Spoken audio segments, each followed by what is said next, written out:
Muy buenas noches, bienvenidos a Tolerancia Cero acá en CNN Chile. Según indican varias encuestas, la economía y sus variantes como la inflación y el desempleo son una de las grandes preocupaciones de los chilenos. Pero el complejo panorama mundial y la falta de definiciones en el tema constitucional acá en Chile también desafían al empresariado local. Por eso viene hoy a Tolerancia Cero Bernardo Larraín Mate, expresidente de la SOFOFA, a analizar el momento político y las proyecciones de nuestra economía. Y siguen moviéndose las placas tectónicas de nuestra política. Para analizar ese escenario estará en nuestra mesa el ex ministro de la presidenta Michelle Bachelet, Jorge Burgos, quien nos contará de su rol en el movimiento Amarillos por Chile, el futuro del centro político y, bueno, todas las nuevas alianzas que están en curso. Parte de inmediato Tolerancia Cero.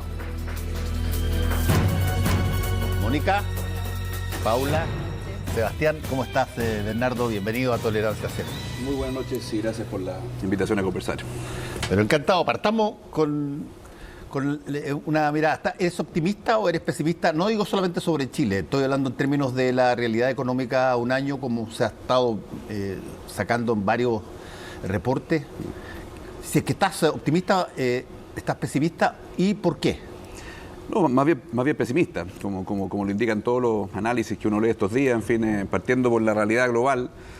No hay duda que la crisis en Europa, en fin, que sigue siendo la guerra con Ucrania-Rusia, que eso devino en una crisis energética de proporciones, que ha cambiado los precios de los combustibles, ha cambiado las prioridades en Europa, ha implicado que Europa está en un camino de ser más autosuficiente energéticamente, y ese remesón, por así decirlo, unido con también una situación en China que es bien relevante para Chile, de menor crecimiento, claramente dibujan un panorama económico complejo, globalmente y también localmente. ¿Y esta percepción suya cree que es una percepción generalizada entre los empresarios? Es decir, ¿el empresariado está pesimista respecto del escenario presente y el próximo año también? Bueno, las cifras son bien contundentes y por lo tanto más que opiniones del empresariado, yo creo que es una evidencia la que prevalece. Sí, pero ¿qué es el estado de ánimo del empresariado? No, el empresario siempre tiene un ánimo de invertir, de crecer y está buscando en el fondo las geografías donde lo puede hacer mejor, pero tiene que siempre también mirar el contexto general de las cosas, y ese contexto general claramente es preocupante. Chile va a decrecer el próximo año en un 1%, lo indican todas las proyecciones.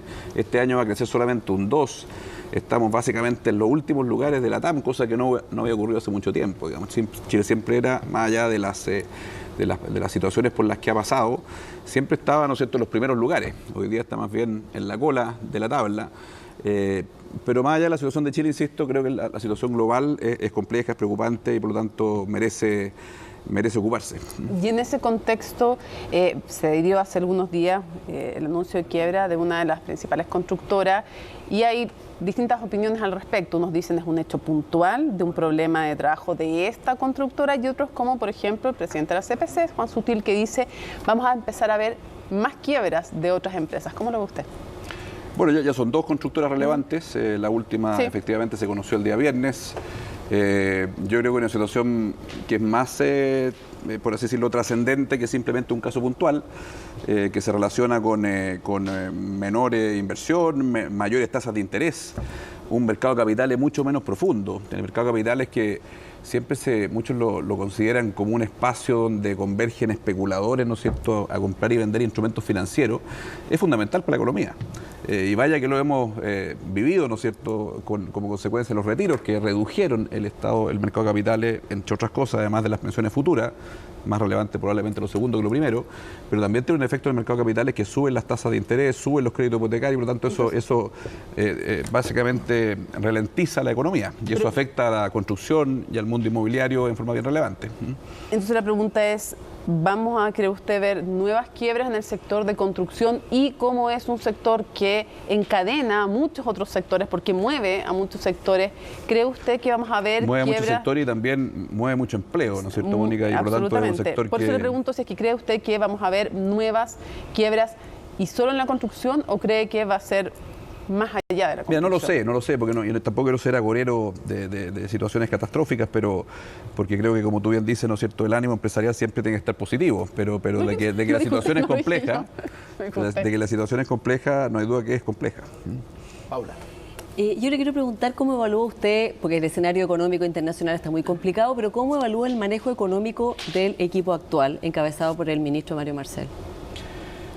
Es difícil aislar el equipo económico del gobierno, porque finalmente el equipo económico está inserto en un equipo más amplio, dirigido por el presidente, y por lo tanto, más que evaluar el equipo económico, creo que hay que evaluar las acciones del gobierno. Yo creo que en una dimensión económica, me parece que no se han visto acciones concretas en el fondo que sean sensibles a la realidad económica del país hoy día. Hoy día leí una columna de Ascanio Cavallo y decía los buenos gobiernos no son aquellos que por así decirlo, que se anclan a su programa de gobierno en forma completamente, en el fondo, inflexible, sino que son aquellos que, viendo la realidad que enfrentan, adaptan su programa. ¿Pero qué echaría de menos usted, por ejemplo? Y creo que es importante también que evalúe el ministro Marcel, porque los ministros de Hacienda los evaluamos en su mérito a cada cual, y cada cual evidentemente está relacionado con su gobierno, pero hay una evaluación directa de cada voy a evaluar acciones concretas que probablemente el ministro Marcel podría tener una capacidad en el fondo de cambiar el rumbo de las acciones que voy a mencionar, que quizás no ha ejercido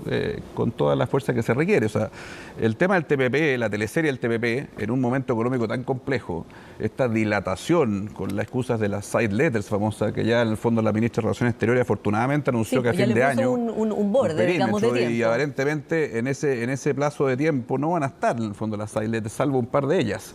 Entonces, básicamente lo que se está revelando que era más bien una excusa para dejar satisfecho a los sectores que por razones ideológicas se oponían al TPP. Pero es un buen ejemplo de cómo se dilató la ratificación. Bueno, haber en el fondo empujado al gobierno que fuera un líder en la ratificación del TPP y no que estuviera arrastrando los pies. Yo creo que más que neutro fue un actor que arrastró los pies respecto de esa situación. ¿Pero usted que cree Mario Marcel arrastró los pies? Porque él fue súper claro de decir que apoyaba el TPP. Por eso digo que hay que poner al gobierno y bueno, dentro de ese buque que es el gobierno, bueno, obviamente Mario Marcel no logró mover el barco. Para terminar las preguntas, y además del TPP-11, que ya como comentaba usted, la ministra Urrejola ya dijo que a fin de año iba a ser... Sí, lo que es muy bueno lo que dijo la ministra Urrejola. Sí. Espero que esa visión de la ministra Urrejola, del ministro Marcel, sea la que finalmente prevalezca en estos asuntos internacionales. ¿Y qué más echa de menos usted en la gestión económica actual para hacer frente a todo lo que... Otro ejemplo donde creo prevaleció el rezago, por así decirlo, ideológico del programa y que no se ajustó a la realidad que enfrentó el gobierno cuando asume, es toda la problemática del litio. El litio hoy día, el primer semestre, está generando más recursos públicos de lo que genera Codelco completo para el país. Más recaudación tributaria a través de distintos instrumentos. ¿Y por qué digo por qué critico la actitud del gobierno? Porque el gobierno parece estar esperando la formación de una empresa estatal de litio, lo que puede ser una situación legítima desde el punto de vista de un gobierno de izquierda, ¿no es cierto?, que plantea que un protagonista de la economía debe ser el Estado. No discrepo de eso. Pero poner todas las fichas y que todos estemos esperando la creación de una empresa estatal para aprovechar la enorme oportunidad que tiene Chile el litio, que la está aprovechando hoy día Australia. Piensa usted que Australia tiene la mitad de las reservas de Chile y sin embargo está duplicando la producción de Chile, siendo una oportunidad hoy día, digamos. Hoy día el litio está siendo demandado. ¿Por qué? Porque la electromovilidad requiere litio y nosotros estamos desaprovechando esa oportunidad. O sea, hoy día podríamos estar produciendo el doble de litio si es que hubiéramos sido mucho más proactivos en, por ejemplo, entregar concesiones a los privados. El litio, por razones completamente arcaicas, cuando estaba relacionado con el tema nuclear, en Chile se declaró no concesionable por ser estratégico. ¿Por qué no hemos cambiado eso? ¿Por qué no hacemos como Australia, como Argentina? Incluso Argentina nos va a sobrepasar en la producción de litio en pocos años más. Y Bernardo, ¿qué le parece este trascendido, al menos que ha salido en la prensa, respecto a esta fijación de precio entre tres países, Chile, Argentina y Bolivia, cual justamente en ese territorio está casi el 60% del litio, de fijar los precios de manera concertada? ¿Qué opinión le merece ese trascendido que ha circulado? Es otra muestra más de una distracción de lo relevante. Mientras el litio en el fondo es protagonista de los desafíos del siglo XXI y requiere de los países que tienen reservas que sean proactivas en el fondo en sacar esas reservas en forma sustentable con innovación, Chile se marea en la discusión de la empresa estatal del litio, en una supuesta conversación que, para ser justo con el gobierno, no fue revelada por el gobierno de Chile, sino que fue revelada por el gobierno argentino, de una especie de articulación entre Bolivia. Dicho sea de paso, Bolivia es uno de los países que apostó por un protagonismo estatal en el litio. y a pesar de tener reservas muy grandes, tan grandes como las de Chile, está produciendo una cantidad pero mínima de litio. Entonces, ¿qué nos demuestra la experiencia? Países como Australia, de la mano del sector privado, con concesiones, con las grandes empresas mineras que están extendiendo sus operaciones hacia el litio, está en el fondo, está básicamente siendo el principal productor de litio del mundo en circunstancias que tienen la mitad de la reserva de Chile. Y nosotros estamos arrastrando los pies. ¿Qué le parecería? Porque no nos decía qué le parecería. Una cosa es quien haya hecho trascender lo que preguntaba. No me parece, en el Sebastián. fondo, uno encuentro que es una distracción estar en la empresa estatal del litio, estar en la conversa con Argentina y Bolivia para acordar los precios. Me parece además que... OPEP, ¿no? Es como me parece que estructurar OPEPs para todo tipo de productos en el fondo que van a ser protagonistas de la economía del siglo XXI no me parece para nada el camino. A ver, hay un punto ahí bien interesante que se conversó durante mucho tiempo cuando se surgió por primera vez esta idea de una empresa nacional del litio y que saltaron desde gente de la economía y gente de derecha muy rápido a decir, perdona, pero eso es inconstitucional. Esto de que el Estado esté participando con una empresa nacional allí donde los privados tienen intereses no corresponde y por lo tanto, mientras el problema constitucional sea de líquido o no esté consolidado, probablemente va a seguir estando esta duda sobre si se crea o no se crea una empresa nacional del litio porque eventualmente podría ser imputada. Ahora, la segunda punto es que te quiero preguntar es, dentro de las dos lógicas clásicas que siempre existen, la keynesiana siempre ha hablado de que cuando los momentos son malos, el gran motor que debiera activar la economía debiera ser el Estado y debiera hacerlo a través de grandes obras de todo tipo, concesiones gigantescas, tal cual como y siempre sacan a Franklin Delano Roosevelt en Estados Unidos y lo aplauden en todas las universidades y todas las cosas.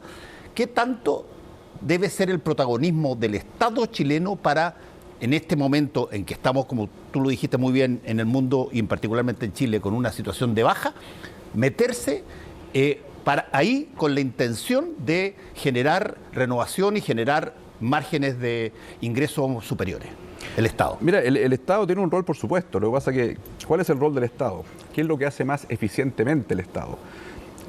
Creo que es más bien la articulación, la generación de marcos regulatorios, o sea, por ejemplo, hacer una invitación a los actores privados principales del mundo, en el fondo, que son los más innovadores y los más eficientes en producción de litio, para que a través de concesiones desarrollen este recurso en forma sustentable, con innovación, en beneficio de la electromovilidad del siglo XXI. Por supuesto que el Estado tiene un rol de articulador, de coordinador. Cuando hay fallas de coordinación, tiene un rol, por supuesto. Tiene un rol, ¿no es cierto?, de establecer los estándares medioambientales con los cuales se desarrolla el litio. Pero no necesariamente tenemos que esperar, en el fondo, insisto, una política pública que puede ser razonable, legítima, como es, ¿no es cierto?, la creación de la empresa estatal. Ojo, Bernardo, que yo no estoy hablando del Estado que intervenga solamente en el caso de un determinado producto. Esto abarca, y probablemente tú lo sabes perfectamente bien, porque se ha dado en muchas partes. Por supuesto. Lo que se hizo, Corea del Sur lo hizo en su momento para generar una estructura de industria tecnológica gigantesca, y estaba en un momento bastante malo también. Por lo tanto, ¿qué tanto se espera del Estado? Este rol articulador, regulador, no es específico a un producto como el litio. Sí. Pero, por ejemplo, el famoso sistema de evaluación de impacto ambiental, básicamente el filtro por donde pasan todos los proyectos de inversión en Chile. Eso también, en el fondo, llevamos años diagnosticando que debe ser modernizado. Todos los presidentes de la República han ofrecido, ¿no es cierto?, una reforma al sistema de evaluación de impacto ambiental, de forma tal de que cumpla con elevar los estándares medioambientales, pero al mismo tiempo le ofrezca certeza a los inversionistas para que emprendan sus proyectos. Y eso no ocurre. Otro rol del Estado, en el fondo, que debería ser mucho más vigoroso hoy día. ¿Cómo logramos, en el fondo, modernizar el sistema de evaluación de impacto ambiental de forma tal de que sea compatible, mejores estándares ambientales, más participación ciudadana, con certeza y predecibilidad de criterios para los inversionistas? Hablemos de alguna de las reformas. Y antes de hablar de las reformas, brevemente, porque quedó en el tintero respecto del TPP-11, ¿cómo ve a Mario Marcel, más allá del TPP-11, en este gobierno? ¿Y por qué pienso en el TPP-11? Porque me pregunto si usted ve compatibles las miradas, por ejemplo, del ministro Marcel con el subsecretario, que tiene que ver con Relaciones Exteriores, pero el subsecretario más, que tiene que ver con... Son dos almas o dos posturas, al parecer, distintos, por ejemplo, respecto a los tratados internacionales. Parece serlo. Evidentemente, en el fondo, cuando uno ve las declaraciones del subsecretario Ahumada en sus tiempos previos, era un explícito y enérgico crítico de los tratados de libre comercio. Él lo asociaba, ¿no es cierto?, al al neoliberalismo como si no fuera, ¿no es cierto?, un instrumento que ha básicamente sacado de la pobreza a millones de personas. Y claramente Mario Marcel, la ministra de Relaciones Exteriores, me parece a mí que están en otra postura.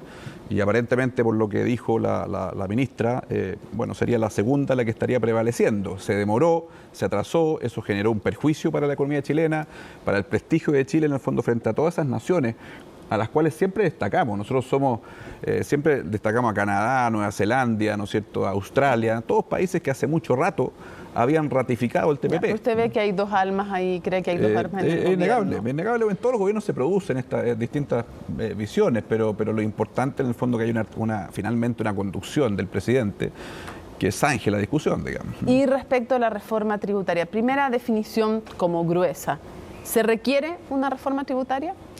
Yo creo que se requiere aumentar la recaudación. Yo no soy de los que están en el barco sobre todo en un contexto de estrechez fiscal, de una situación más delicada fiscalmente, no estoy en el barco de plantear rebajas en la recaudación. Ahora, aumentar recaudación implica en el fondo poner ese objetivo por delante y luego discutir los instrumentos. Creo que una falla de cómo se inició este debate, una vez más, fue que finalmente se pusieron instrumentos por delante, como si fueran en el fondo básicamente escritos en piedra, y no se hizo una convocatoria para decir, mire, todos los que están por aumentar la recaudación, veamos cómo lo hacemos.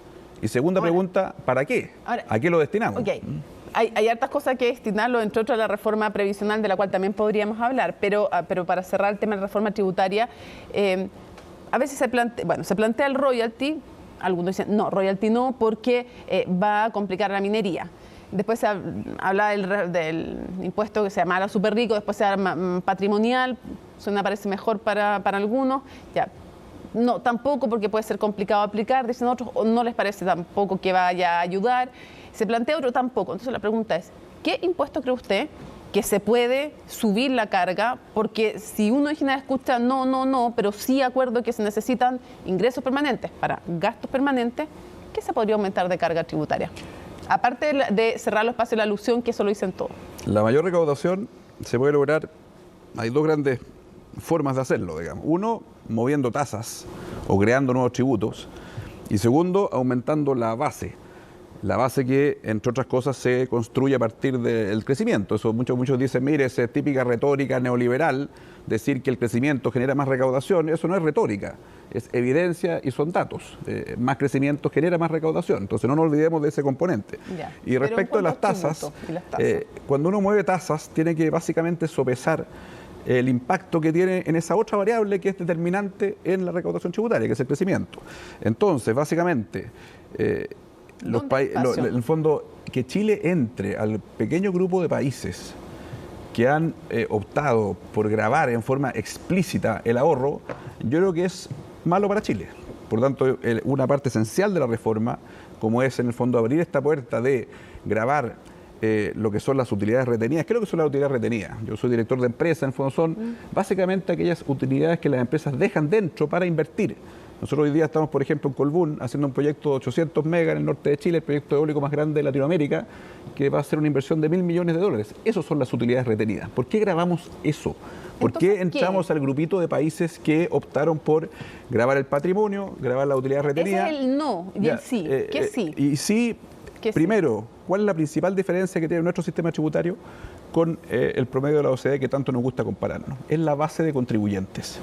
En Chile el 80% de las personas no paga impuestos, en Europa el 80% de las personas paga impuestos. O sea, usted plantea rebajar a sueldos más bajos la cantidad de gente que paga impuestos. Por lo menos en aquellos segmentos, o sea, yo planteo en el fondo subir en algo todas las tasas, pero no solamente en la del extremo marginal en el fondo superior. O sea, por eso bajar el monto a partir del cual se tributa.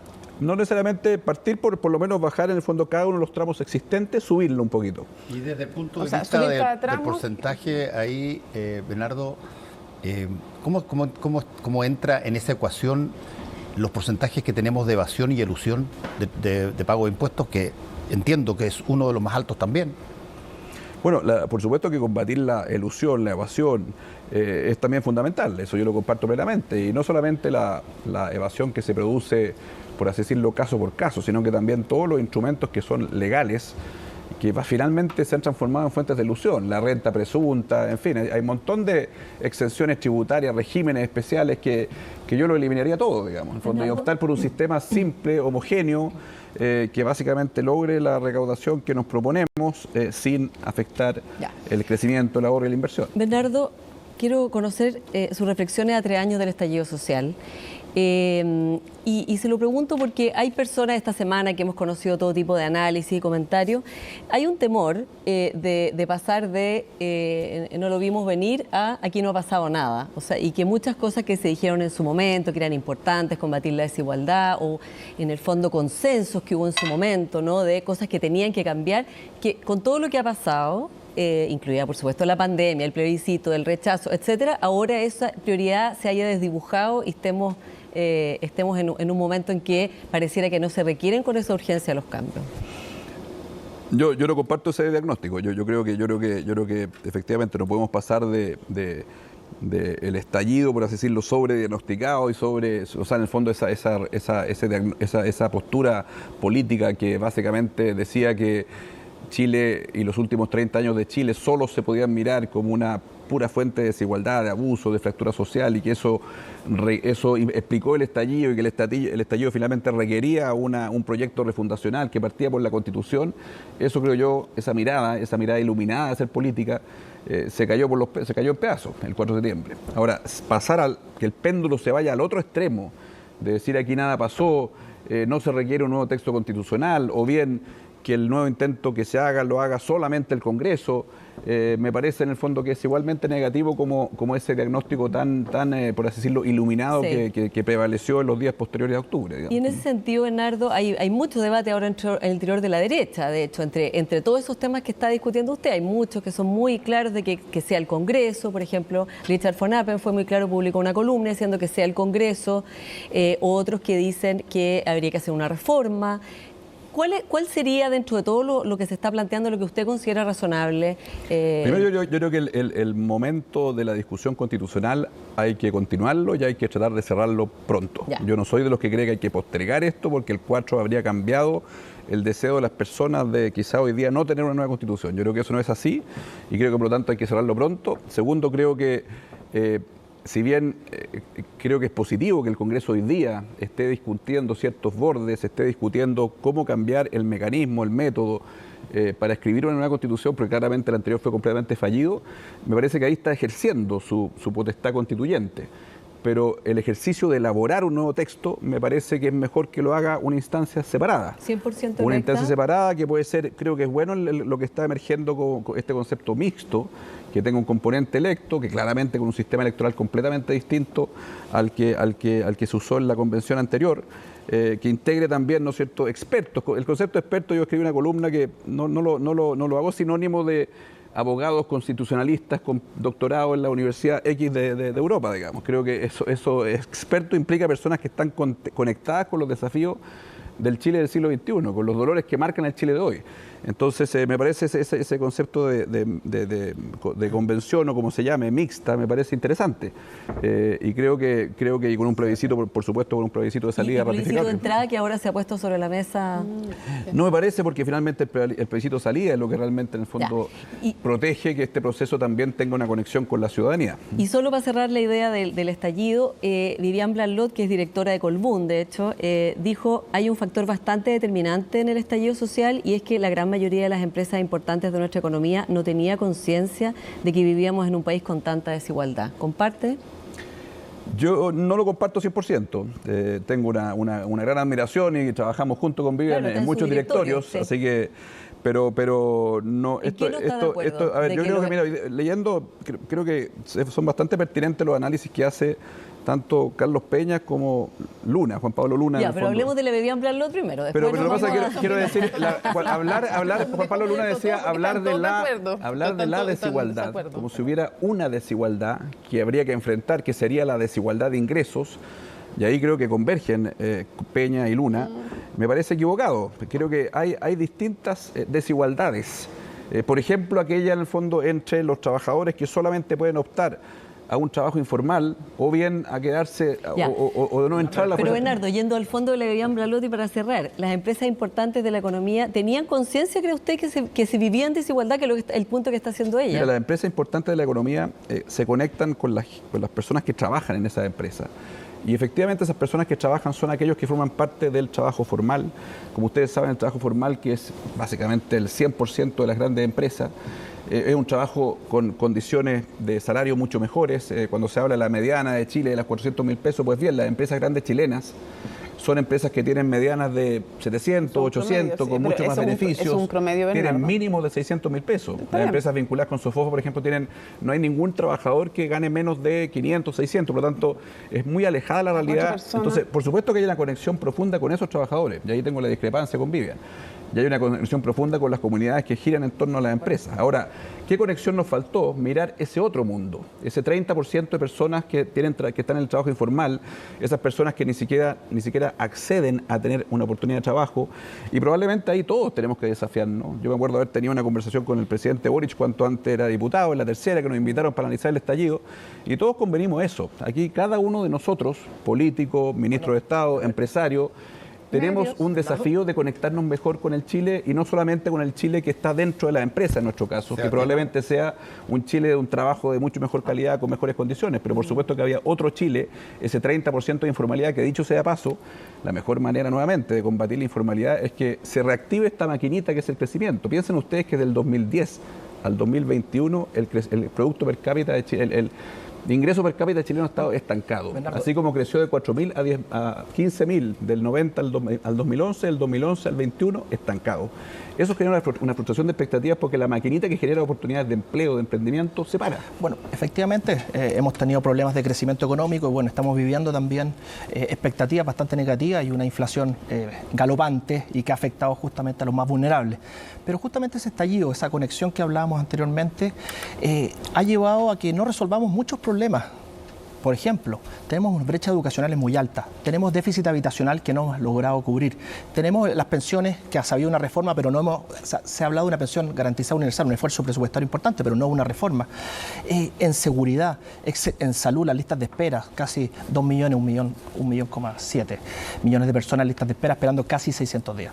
Es decir, la urgencia no la hemos resuelto.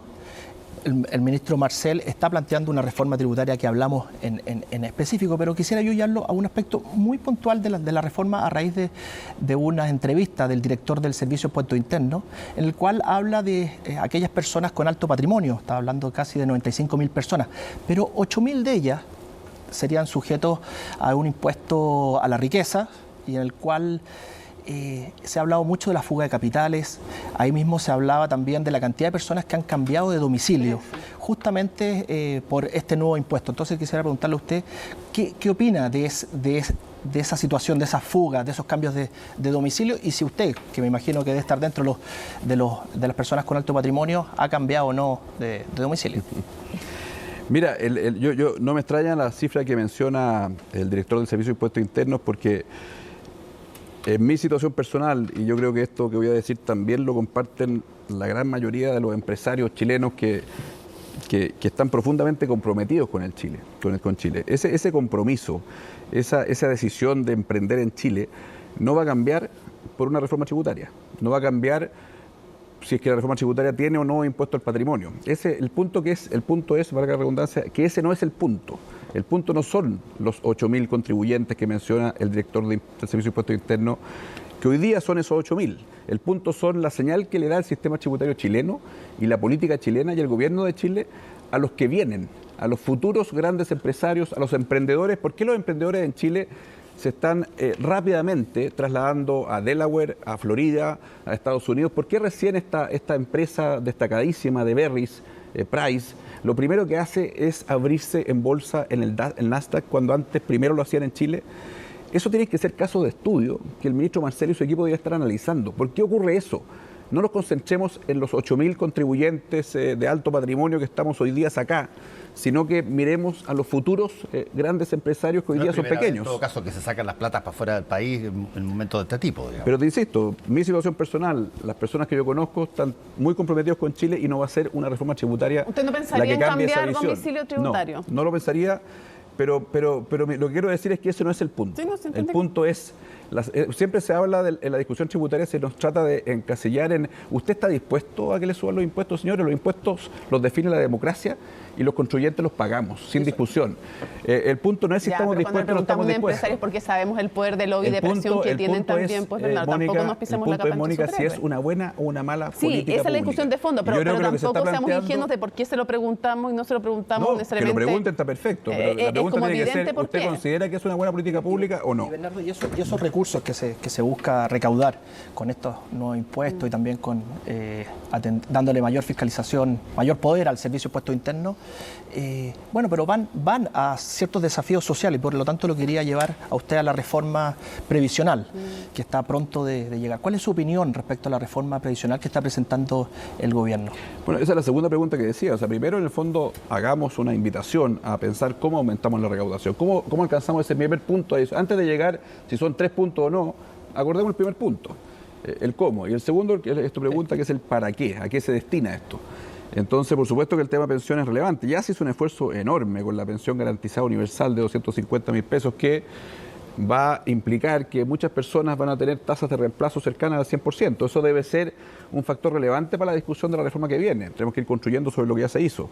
Entonces, ahora, yo siempre he sido partidario de que la solidaridad que todo sistema de pensiones debe tener, me parece a mí que siempre es más eficiente y es más adecuado y es menos distorsionador financiarla con impuestos generales y no con un impuesto al trabajo, no traspasando... No con el 6%. Claro, no con el 6% porque eso implica en el fondo traspasar recursos de los trabajadores activos que están en el fondo contribuyendo hacia aquellos que quizás tuvieron lagunas que por razones que probablemente sean exógenas a ellos, por lo tanto el Estado sí se tiene que hacer cargo pero para dejarlo de esos súper vacíos. claro, ¿usted cree que nada del 6% adicional debiera ir a este componente de solidaridad o es de quienes sostienen, hay otros que sostienen como el gobierno que todo, y otros creen que debiera ser mitad y mitad o un porcentaje? ¿Usted cree que todo el 6%? un sistema, mucho se dice de que necesitamos un sistema de seguridad social como si hoy día no lo hubiera. Hoy día hay un sistema de seguridad social en Chile y como todos los sistemas de seguridad social están compuestos por un pilar contributivo donde las personas ahorran para su propia pensión y por un pilar solidario y otra discusión es cómo se financia el pilar solidario. Mi punto es que reconociendo la importancia de fortalecer el pilar solidario, la discusión distinta es cómo lo financiamos. Ya, pero pregunta. Y yo, para responder su pregunta directamente, exacto, creo que el 6% debe ir a la contribución individual y ver cómo logramos seguir mejorando la pensión básica universal a través de recursos de rentas generales. Ahora, le pregunto también respecto del momento y de si cree que, cómo ve el futuro de esta reforma y otra que se engarza también con lo laboral, que son las 40 horas, y que ha sido por algunos puesto como ejemplo de una buena negociación de un trabajo colectivo y por otros como inoportuna. Hay visiones distintas respecto a eso. Quisiera ver cómo en el contexto laboral usted enmarca estos dos, una que se va a anunciar, se supone que en noviembre, y otra que ya está anunciada. El mismo Banco Central, entiendo, en el pasado... Déjame hacer un alcance, y se lo pregunto en el contexto que usted dice, los trabajadores de las empresas grandes o de los que tienen trabajos formales, es muy distinto a los informales, se lo concedo, pero digamos que para una familia de 4 personas, 500.000 pesos, cuando puede venir una enfermedad, cuando las pensiones sabemos que van a ser no para un júbilo de jubilación, ok, estarán mejores que los otros, pero vivir con ese sueldo, Bernardo... Bueno, mira, y sobre todo con la inflación, hoy día la canasta básica de alimentos son 60.000 pesos, subió un 25% desde el año pasado. Las personas están hoy día entre electricidad, gas y otros servicios básicos, pueden alcanzar hasta 100.000 pesos. Por eso digo que estarán mejor, pero no es como para decir que están bien. El internet cuesta 25.000 pesos, entonces al final, efectivamente, yo no estoy diciendo que sea satisfactorio, siempre tenemos que desafiarnos a caminar una milla extra en toda dimensión. O sea, aunque uno piense que la realidad empresarial de la empresa que uno dirige es buena, bueno, igual tiene que desafiarse a caminar esa milla extra, que es un poco el llamado. Siempre mejor, pero díganos cómo ve el contexto de la reforma. Mira, reforma de pensiones ya lo mencionamos, reforma laboral creo que, y lo voy a decir con mucha precisión y directamente, creo que debe ser acompañada con mucho más flexibilidad, que las personas puedan pactar una jornada laboral, por ejemplo, en un mes, que finalmente en promedio resulte ser 40 horas, pero que se adapte a la realidad particular de cada empresa, me parece que es fundamental como respuesta al trabajo del siglo XXI. Es una buena señal que haya muchas empresas que han adoptado ya las 40 horas y tienen el sello 40 horas antes de que esto sea una legislación. Bueno, y vi la declaración hoy día además de Paula Valverde a nombre de las marcas del retail, que dijo que ella quería que esto adoptarlo antes de que fuera ley. Bueno, yo conozco muchas empresas que están cerca de hacer lo mismo, pero es muy distinto cuando son acciones, por así decirlo, voluntarias y que reflejan la realidad particular de cada empresa. Cada empresa es distinta. Claro, pero entonces, lo que es verdad es que trabajamos más horas, somos de los países que más trabajamos en la OCDE, que la gente está 2 horas arriba de la micro en la mañana, en la tarde, o sea que tenemos una realidad social muy compleja. El tema del transporte, de la casa al trabajo, es un tema quizás tanto más relevante que cuántas horas pasan en el trabajo. Pero ¿cómo resolvemos, por ejemplo, instalar un subsidio? Cuando hablamos de subsidio al empleo, ¿por qué no le agregamos en el fondo un incentivo a que ese empleo sea, ¿no es cierto?, en la localidad donde está la empresa? Ya. Ese tipo de cosas se pueden hacer, pero el punto es el siguiente. El punto de las 40 horas. Primero, flexibilidad y adaptabilidad. Segundo, en el fondo, aumentos de productividad. O sea, hay países que tienen 40 horas legalmente, sí, pero son países que han hecho la pega de la productividad hace mucho rato, y una vez que la lograron, luego en el fondo dijeron, bueno, ya que somos productivos y somos tan productivos, podemos ir gradualmente reduciendo la jornada laboral, porque producimos más con menos horas. Pero de lo que estamos hablando, Chile estamos lejos de eso. En Chile estamos en el fondo queriendo trabajar como Suecia, teniendo la productividad, no sé qué porcentaje de Suecia es, pero bastante más baja que la de Suecia. Oye, Bernardo, pero estamos hablando de una cosa que es súper importante, yo lo voy a tratar también en el minuto de confianza a propósito de eso, que son de situaciones nuevas, cambios que se están mostrando hoy día, que se están viendo, y qué tanto el sistema, en el caso de los empresarios y en el caso de la gente, los pueden asumir. Te voy a poner 3 ejemplos clásicos. Es obvio hoy día de que el tema del medio ambiente es algo que tiene que ser tocado de una manera totalmente distinta como era tocado antes. Es obvio hoy día que el tema de la inmigración debe ser tocado de una manera distinta otra vez. Es obvio hoy día que tenemos que hacer algo para enfrentar la desconfianza de las instituciones clásicas. Desde ese punto de vista, 3 cosas que están. La paridad de género parecía en un principio una cosa de ir miti-miti y hoy día es un tema que no creo que nadie vaya a tratar de ir en contra de eso, y particularmente en las empresas debe pasar lo mismo. ¿Qué tanto de esos nuevos temas los empresarios chilenos están en disposición de asumirlo? Bueno, absolutamente. Hoy día son exigencias de los mismos mercados, digamos. O sea, cuando una tonelada de cobre llega a su destino en Europa, en China o en Estados Unidos, bueno, lo primero que hacen es ver la trazabilidad de esa tonelada de cobre. E incluso se están preguntando en el fondo por la debida diligencia en materia de derechos humanos de la cadena de valor que está detrás de esa tonelada de cobre. Lo mismo pasa con el cerezo, lo mismo pasa, ¿no es cierto?, con la celulosa, lo mismo pasa con los productos de madera. Cosas que mencioné cobre, celulosa, productos de madera, los salmones, etcétera. Dicho sea de paso, son todos productos que Chile tiene, que básicamente corresponden a nuestra economía, a la vilipendiada economía de recursos naturales que se hace sinónimo de extractivismo y rentismo. Todos productos naturales. Y son productos que están siendo demandados por los desafíos del siglo XXI. O sea, los productos papeles que producimos nosotros, la madera que producimos nosotros, está reemplazando al concreto, que es mucho más emisor en la construcción. Está reemplazando al plástico para en el fondo, para reemplazar el plástico del packaging. Entonces, tenemos que ser orgullosos de la cantidad, ¿no es cierto?, de industrias que Chile es muy competitivo, y que no solamente es competitivo, sino que son industrias que están conectadas con los desafíos del siglo XXI vinculados con reducir las emisiones de gases de efecto invernadero. Quiero preguntarle, como global, 2 cosas. Usted dijo, la política es demasiado relevante para dejársela solamente a los políticos profesionales.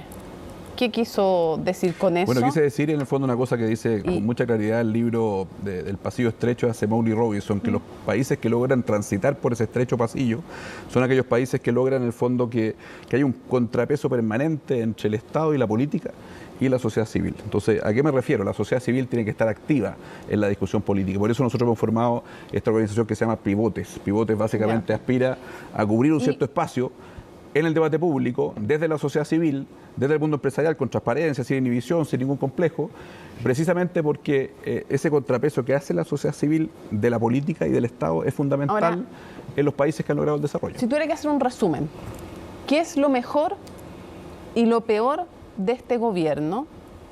Y si este gobierno ha sido mejor o peor de lo que usted esperaba hasta ahora. Yo soy muy crítico del programa que presentó este gobierno a los chilenos, por el cual fue electo, dicho sea de paso.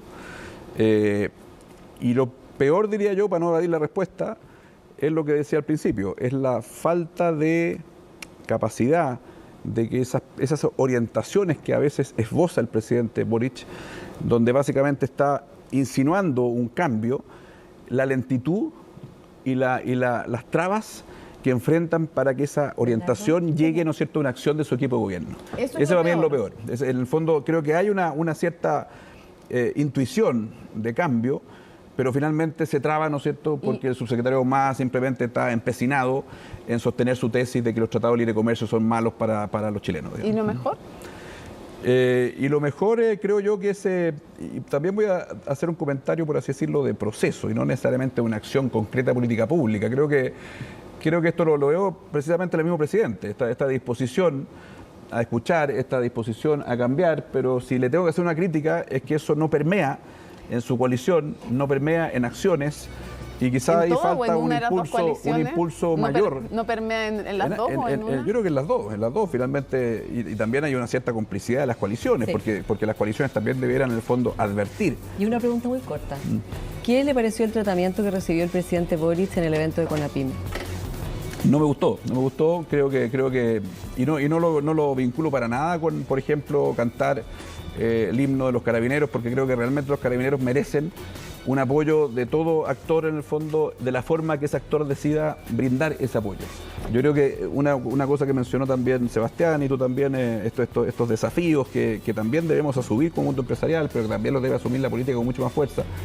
La inseguridad, ¿no es cierto?, es el haber degradado, erosionado el rol del Estado para básicamente resguardar el orden público. Yo creo que es la política pública más regresiva en la historia de Chile. ¿Pero qué no le gustó del evento CONAPYME? Entonces, por eso te digo que en el fondo que esa parte no la critico. No me gustó este tono como de encerrona, digamos, yo creo que el presidente Boric sabe que la seguridad es la primera prioridad de los chilenos y por lo tanto no era necesario recordárselo de esa forma. Creo que yo respeto la institución del presidente, respeto la figura del presidente, fue electo con una gran mayoría y por lo tanto creo que es deber de todos nosotros respetar esa institución. Y insisto, creo que sabe, el punto es que esa intuición, esa orientación que expresa, cuesta que se refleje en acciones oportunas por parte de su coalición de gobierno. Pero insisto, la inseguridad que nos hemos hablado hoy día, por así decirlo, si uno ve la repercusión que tuvo ese artefacto explosivo que se instaló en un edificio, como se dijo en algún titular, en el centro del barrio del Golf, bueno, es lo que viven todos los días una persona en la Araucanía, que quizás no es un artefacto explosivo, o una persona, ¿no es cierto?, en una comuna de Santiago por donde vuelan balas locas, ¿no es cierto?, que eventualmente pueden llegar a un hijo de esa familia, o lo que viven los contratistas en la Araucanía. Eso lo viven todos los días, entonces, y ese es un poco, el fondo, lo regresivo, lo desigual que es la inseguridad, porque finalmente se visibiliza este artefacto explosivo y lo que vive esa madre todos los días en esa población de Santiago no está visible como está, ¿no es cierto?, el artefacto explosivo que se puso en el barrio Golf. Bernardo Larraín, muchas gracias por haber estado con nosotros hoy día en Tolerancia Cero. Muchas gracias a ustedes por la invitación y por la conversación. Volvemos en un ratito después de esta pausa.